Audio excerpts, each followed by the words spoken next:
من اصحابی ضرور محمد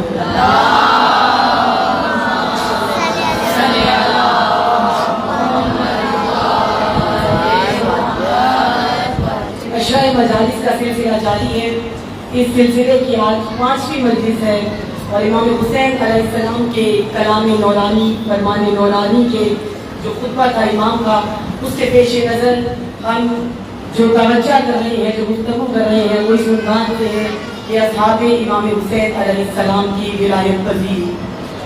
آپ کے سامنے معنی ولایت بیان ہوئے، ولایت پذیری کس کو کہتے ہیں یہ بیان ہوا، اصحاب کن کو کہتے ہیں، اصل اصحاب کے معنی کیا ہیں یہ آپ کے سامنے ابھی تک بیان ہوا، اور وہ چیز جو ہمارے لیے قابل امتیاز ہے یا شیعت کا جو امتیاز ہے وہ آپ کے سامنے بیان ہوا کہ ہمارا امتیاز ولایت ہے، ولایت ائمہ، ولایت علی ابن ابی طالب علیہ السلام۔ وہ چیز جو امتیاز ہے اور جس کو جو ہم سب کو جدا کر دیتی ہے سب سے، لیکن اسی ولایت سے ہم غافل ہیں، یعنی اس کے صحیح طرح معنی نہیں سمجھے، اور ہمارے ٹوٹنے اور بکھرنے کی مین وجہ بھی یہی ہے۔ آج ہم جیسے ہیں ویسے نہ ہوتے اگر ہم حقیقت میں ولایت پذیر ہو جاتے ہیں، لیکن ولایت پذیر ہونے کے لیے امامت کی معرفت بہت ضروری ہے، اور ہم اس معرفت سے بہت دور ہیں۔ اور میں اپنا آج کا جو معنی میں نے بیان کرنے ہیں، اس سے پہلے میں ایک چیز ضرور کلیئر کرنا چاہوں گی کہ بعض اوقات ایسا ہوتا ہے کہ واقعی کوئی چیز سمجھ میں نہیں آتی، اس کے لیے ہم موجود ہیں، میں یہی ہوتی ہوں، یہی منڈی میں رہتی ہوں، فون نمبر سب کے پاس ہے، آپ سوال کر سکتے ہیں، آپ پوچھ سکتے ہیں جو آپ کو سمجھ میں نہ آئے، یہاں بھی پوچھ سکتے ہیں، کھڑے ہو کے بھی پوچھ سکتے ہیں جو سمجھ میں نہ آئے، لیکن کچھ جان بوجھ کر یہ کیا جائے کہ بات سمجھ میں نہیں آئی، اس کو شرارت کہتے ہیں۔ جب بھی کوئی مثال دی جاتی ہے کسی بھی چیز کے بارے میں، جیسے میں کہوں گی کہ اس وقت معاشرے میں بچیوں کا بہت برا حال ہے، اب آپ ڈنڈے لے کے کھڑی ہو جائیں کہ آپ نے ہمیں کہا ہے، بات آپ کی نہیں ہو رہی، آپ بڑا مختصر سا طبقہ ہے ان جوان بچیوں میں، اس کا معنی یہ ہے کہ بہت بڑا ایک طبقہ ہے جو خراب ہے۔ اب ظاہر ہے ان کو یہ نہیں کہا جائے گا کہ ان کے نام لے کے کہوں کہ یہ ہے، لیکن اس کے لیے صرف آپ کو نہیں دیکھا جا رہا، یہاں پورے معاشرے کو دیکھا جا رہا ہے۔ تو یہ مثال آپ پر صادق نہیں آ رہی، اس پر آ رہی ہے جو ہے، تو وہ ضرور سمجھے خود کو جو خراب ہے، اور جو اس سے مستثنا جسے حاصل ہے، جو سمجھتا ہے کہ میرا دین، میرا عقیدہ، میری تربیت، میری پرورش، میرا حجاب، میں سب کچھ حلال کر رہی ہوں، تو پھر مجھے پریشان ہونے کی ضرورت نہیں ہے۔ کل میں نے جب مثال دی، اس کو کلیئر بھی کر دوں کہ جب ہم کربلا جاتے ہیں، اصل رسول کی حدیث کو کلیئر کرنا تھا کہ اسی مقام پہ رسول کیوں کہہ رہے ہیں کہ جو علی کی مدد کرے، جو علی کا ناصر ہو، اے خدا تو اس کی مدد کر، جو علی کو تنہا چھوڑ دے پروردگار تو اسے تنہا چھوڑ دے۔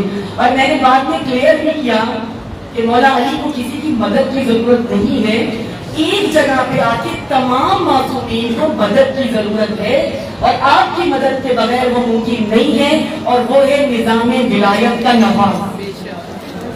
رعایا کا قابل کرنا، اس قابل ہونا ضروری ہے، ورنہ امام علی کی 4 سال کی حکومت آپ کے سامنے ہے، یہ کتنی جلدی ختم ہوئی کیونکہ امت تیار نہیں تھی۔ تو ہر معصوم کو امت کی ضرورت ہے، اور اگر امت کسی معصوم کے ساتھ نہ ہو تو وہ امت کے بغیر جب معصوم میدان میں نکلتا ہے تو وہی ہوتا ہے جو میدان کربلا میں ہوا، کہ مختصر سے لوگوں کے ساتھ وہ میدان کربلا جیسے میدان میں شہید کر دیا جاتا ہے، جبکہ خدا کا ارادہ نہیں ہے کہ امام زمانہ کو اس طرح سے بھی شہید کیا جائے، بلکہ ان کے ذریعے سے نظام ولایت کا نفوذ کرنا ہے، اسے نافذ کرنا ہے۔ تو میں نے مثال دی تھی کہ ہم منصور بن کے جاتے ہیں روزہ امام حسین پر، اس میں ہم کا لفظ استعمال ہوا تھا، تو اس میں ہم میں سے بہت سے ایسے ہیں جو کربلا گئے ہوں گے اور اپنی آنکھوں سے دیکھا ہوگا، لوگ اپنے بیماروں کو لاتے ہیں، صحیح ہے، ایسے مریض جن کو کہیں سے شفا نہیں ملتی اور ڈاکٹر جواب دے جاتے ہیں، لوگ وہاں لے کے آتے ہیں، لوگ اپنی میتوں کو لاتے ہیں۔ ایک مرتبہ طواف امام حسین کے روزے کا ہو جائے، لوگ وہاں پر ان بیماروں کو لاتے ہیں جن کی بینائی نہیں ہوتی ہے، ان کو لے کر آتے ہیں، لوگ جو دنیا سے بالکل نا امید ہو جاتے ہیں کہ اب اولاد نہیں ہوگی، وہ وہاں پر جاتے ہیں، لے کے آتے. کیا یہ وہاں نہیں ہو رہا؟ ہو رہا ہے. اب اگر آپ میں سے کچھ لوگ عشق کے لیے جائیں اور ایک بہت بڑا طبقہ اپنی دعائیں لے کر جائے، یہ کئی لوگ ایسے ہیں جو کہتے ہیں ہم سب سے نا امید ہو گئے تو روزن حسین پر پہنچ گئے. یعنی آپ کیا بن کر گئے؟ آپ منصور ہی بن کر گئے نا. تو کتنی دعائیں ایسی ہیں جو وہاں پر جا کر انسان قبول کرواتا ہے اپنی. تو اگر ہم یہ مثال دیں کہ آپ منصور بن کے گئے تو ہم برا منا لیتے نہیں جی ہم تو عاشق بن کے گئے تھے. تو وہ عاشق کے بعد ضرور ذہن میں رکھیں، عشق نظر آتا ہے، عشق بھولیوں سے نظر آتا ہے، عشق عمل سے نظر آتا ہے. اور عشق جب عمل سے نظر آتا ہے اسے کہنے کی ضرورت نہیں پڑتی کہ ہم عشق کے لیے گئے تھے یا عشق نے ہمیں وہاں پہنچایا تھا. اس شخص کی ولایت پذیر ہونا بتا دیتا ہے کتنا بڑا عاشق ہے. اصحاب امام حسین نے کہیں جا کر نہیں کہا کہ ہم حسین کے کتنے بڑے عاشق ہیں، لیکن ان کی ولایت پذیری بتا رہی تھی کہ حسین سے عشق کتنا کرتے ہیں کہ اپنی اولاد اور اپنی جان اور اپنی بیوی بچے سب حسین ابن علی پر قربان کرتے ہیں. تو جب کوئی مثال دی جائے تو چور کی داڑھی میں گنتا ایک الگ چیز ہے، لیکن پوری جمعیت کی بات کی جاتی ہے، اس میں زیادہ تعداد کی زیادہ مثال دی جاتی ہے. تو ضرور دیکھیں محمد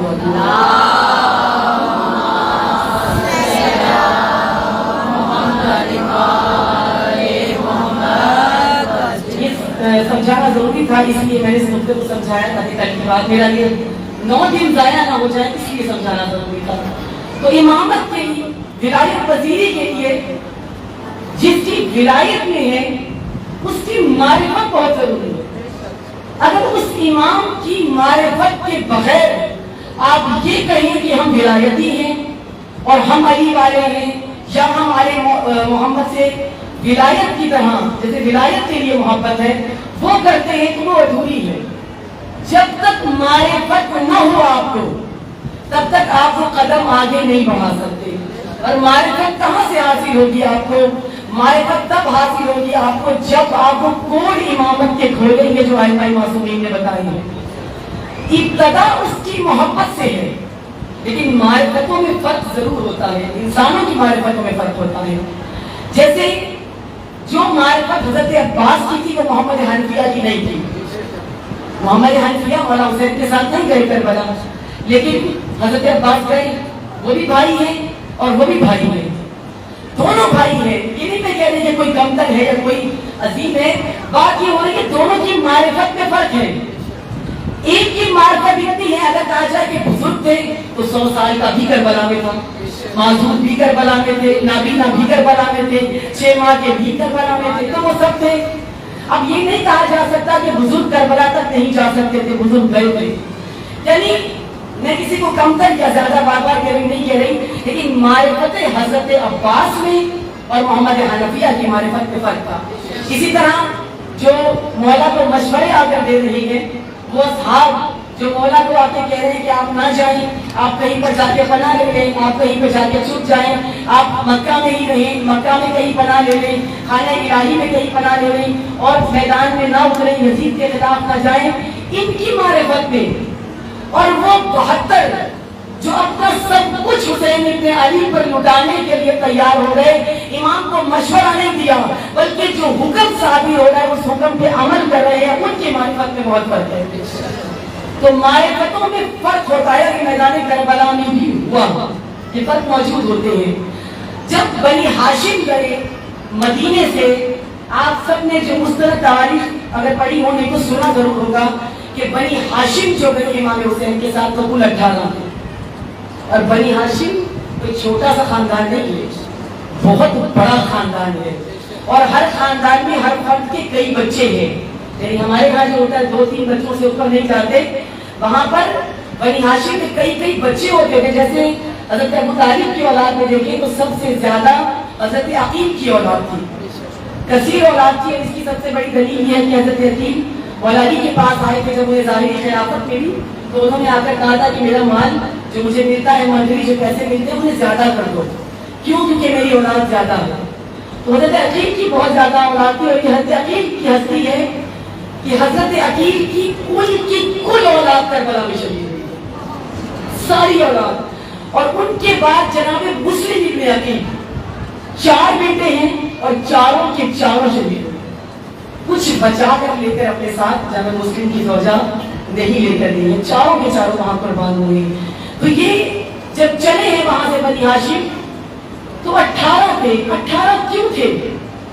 باقی سب خاندان وہی ہے، رشتے دار ہے، خاندان ہے. اور کس کو نہیں علم کہ امام حسین سے زیادہ سچا، امام حسین سے زیادہ عظیم اور سب سے بڑھ کر حق کے حکومت اور حق کے حاکمیت رکھنے والی ذات حسین ابن علی کی ہے. یہ سب جانتے تھے، لیکن اس کے باوجود امام کے ساتھ سب نہیں گئے.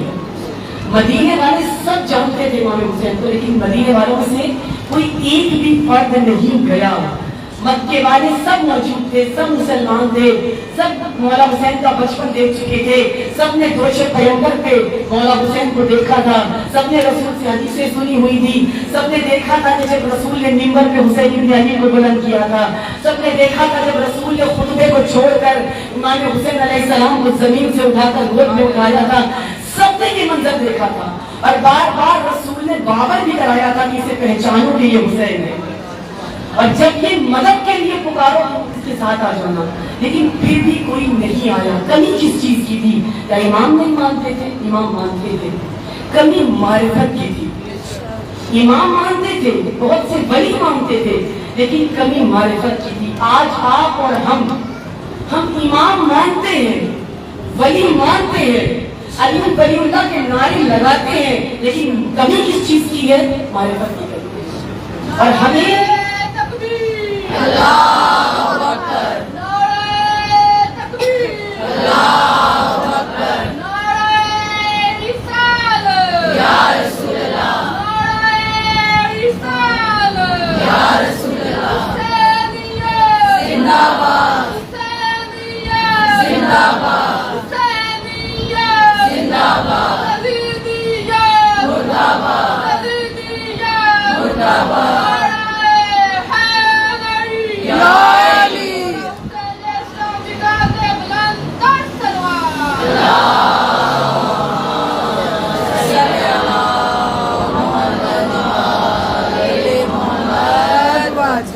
اور بیعت کی اور اس معرفت کی ابتدا ہوگی اس بات سے کہ جب ہمیں سمجھ میں آ رہا ہو. اور سمجھانے کے لیے ابھی جب میں کمرے سے اٹھ کر آئی ہوں تو وہاں بہت سی بچیاں بیٹھی ہوئی ہیں جو لیٹ آئی ہیں، تو خدا کرے کہ میری آواز ان تک جا رہی ہوں. تو میں نے انہیں بات کی تھی کہ جن کے لیے میں پڑھ رہی ہوں وہ سب باہر ہے. وہ زیادہ طبقہ وہیں بیٹھا ہے، جوان طبقہ پیچھے کہیں بیٹھا ہوا ہے جو سننے والے ہیں. اور معذرت کے ساتھ جو اس طرح سے نہیں سنتے ہیں ان میں سے کافی حد تک طبقہ اندر بھی بیٹھا ہوا ہے. لیکن میں سب کی بات نہیں کر رہی، لیکن پھر بھی ہے. تو میں کہوں گی کہ کوشش کیا کیجیے کہ جلدی آئیں، اور اگر دیر سے بھی آئے ہیں تو پیچھے کی خاموشی رکھیں کہ کم از کم جو بیچارے سننے کے لیے آئے ہیں، انجوائمنٹ کے لیے نہیں آئے یا اپنے خاندانی باتیں کرنے نہیں آئے، انہیں سننے ضرور دیا جائے. ہم اس معرفت کی ابتدا کہاں سے کریں؟ اس معرفت کی ابتدا بھی اگر کم سے کم کرنی ہے تو غدیر سے کریں. ابتدا غدیر سے کریں. کیوں غدیر سے کریں؟ کیونکہ اصل مسئلہ شروع ہی وہیں سے ہوا. جب الگ ہوئے تو ہوئے ہی وہیں سے، اور جو نہ سمجھے تو بھی وہیں سے نہیں سمجھے. ابتدا کیسے کرنی ہے غدیر سے؟ کہ رسول نے غدیر میں ایک ماحول بنوایا. میں جانتی ہوں گرمی بہت زیادہ ہے، لیکن میری کوشش ہوگی کہ آپ اس غدیر کی گرمی تک نہ جائیں، اسی گرمی میں ہی رہیں. ایک غدیر میں رسول نے ماحول بنوایا تھا. یہ سب جانتے ہیں، میں نے پہلے پڑھ چکی ہوں کجاووں کا ممبر اور پھر وہ اعلان. جب اعلان رسول نے کرا دیا تو رسول نے اعلان کے بعد یہ نہیں کہا کہ چلو کجاوے دوبارہ رکھو، اس پر سوار ہو کے اپنے گھروں کو چلے جاؤ. نہیں، بلکہ کہا اب یہاں ٹھہر جاؤ، خیمے نصب کر دو. ایک سائے کو نصب کیا گیا، اور یہ نہیں کہا کہ سب کے سب خیمے نصب کر کے اس پہ بیٹھ جاؤ کہ ٹھنڈی چھاؤں کو. نہیں، ایک سایہ نصب کرو، ایک سایہ. اس سائے کو نصب کر کے اس میں علی ابن ابی طالب کو بٹھا دو. یہ غدیر ہے. اس میں علی ابن ابی طالب کو بٹھاؤ اور اس کے بعد تم لائن میں باہر کھڑے ہو جاؤ. تمام مرد عورتوں کو الگ کہا کہ انہوں نے زبان سے بیعت کرنی تھی، اور مردوں کو الگ کہا کہ انہوں نے ہاتھ سے بیعت کرنی تھی. مردوں سے کہا کہ تم الگ لائن میں کھڑے ہو. ترتیب بتائی کہ تمیز کیا ہے، ترتیب کیا ہے. یعنی جب ہم امامت کے پاس جاتے ہیں، جب ولایت کے پاس جاتے ہیں، جب اپنے ولی کے پاس جاتے ہیں تو بے ہمدم ہو کر نہیں جانا، بلکہ احترام ہے، تمیز ہے، شعور ہے، جس کے تحت آپ نے پیش ہونا ہے، جانا ہے۔ اب آپ نے سب لائن بنا لو اور پھر ترتیب سے ایک ایک کر کے جانا ہے، اور سب نے علی ابن ابی طالب کے ہاتھ پر بیعت کرنی ہے۔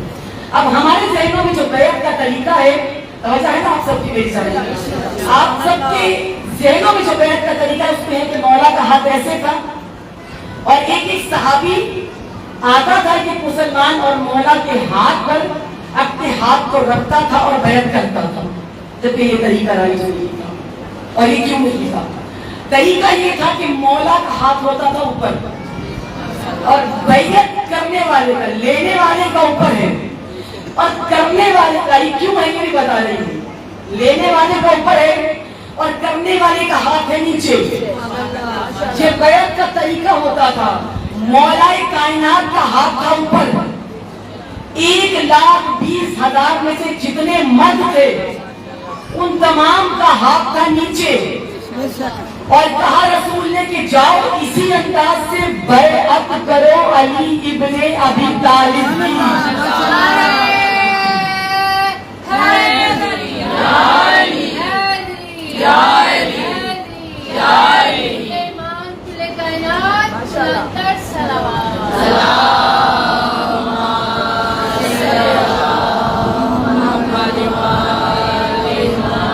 اچھا، اگر یہ محبت ہے تو محبت تو بستر پہ بھی ہوتی ہے، محبت تو کھڑے ہو کے بھی ہوتی ہے، محبت تو بیٹھ کے بھی ہوتی ہے، محبت تو لیٹ کے بھی ہوتی ہے، محبت تو کسی بھی مقام پہ ہو جاتی ہے۔ تو محبت علی کے لیے کسی مقام کی ضرورت نہیں ہے۔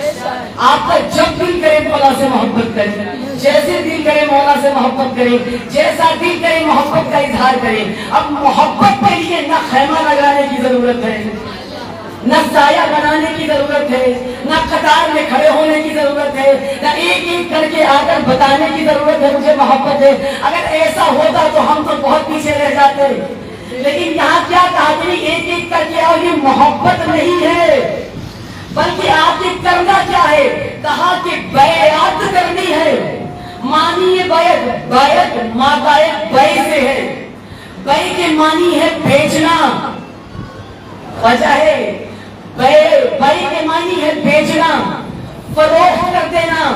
یعنی جب تم علی کے پاس جا رہے ہو تو اپنے ہاتھ کو علی کے ہاتھ کے تابع رکھو، اور جا کر بتاؤ اے علی تمہارے سائے میں اپنا نفس تمہیں بیچ رہا ہوں، میں اپنا نفس۔